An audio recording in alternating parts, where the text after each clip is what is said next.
And what a privilege and pleasure for me to be here today. Bob asked me to come do this about a week ago, and it is my pleasure to be here.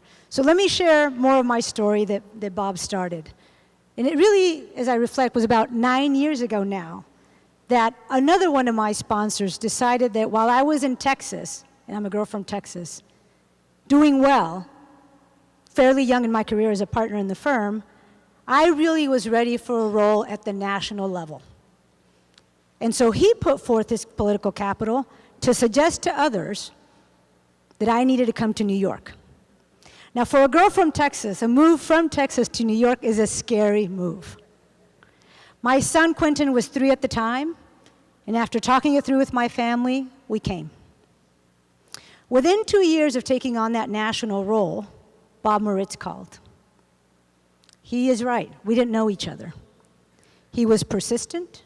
He told me why I needed to take on this additional role as the Chief Diversity Officer for the firm. And he said to me that it would open up opportunities when I came out of that role, and that I would learn how to be a leader. And I reported directly to him. Bob was very deliberate. During the time that I reported to him in terms of what assignments I needed to take on, I told him I had a bit of a challenge because at the time, my second was born and she was only 3 months old. So how would I do this bigger role that I had ever imagined coming out of Texas? As well as at the time I was serving clients. In professional services, that is critical, and certainly at the tenure that I was in my career. He said he would help me do both, that we would figure it out. I, for the first time, used the firm's flexibility initiatives to be able to spend more time with my daughter at home as she was going through her formative time in her life. Very special. Bob did tell me to remind others that I wanted to spend maybe a Friday at home with my daughter, and I did that. He supported me on my client service journey as I took on another client with ever more increasing responsibilities while being the Chief Diversity Officer.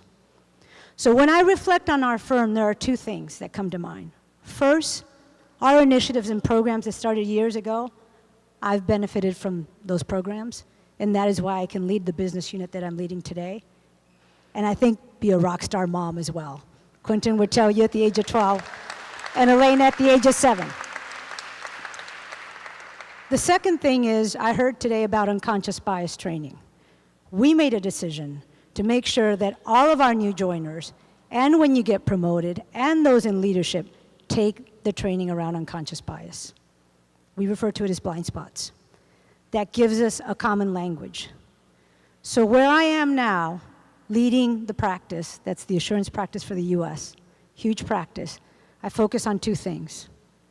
Paying it forward and sponsoring others in a very deliberate way, and making sure that those on my leadership team are the kinds of leaders that are known for being great sponsors, male or female. Particularly our female talent, as we increase our female representation in the highest ranks of the firm. The second thing, I make sure that because we have a common language, we are brave. We can have conversations around what is occurring outside the walls of PwC, inside our halls. What I mean by that is when there is press coverage over #MeToo and what's occurring, we talk about it, men and women. And so I am now in the pay it forward part of my career. I'll share that I just turned 50, and I couldn't have envisioned this life and this career. And I owe it to people like Bob, so thank you, Bob. Thank you.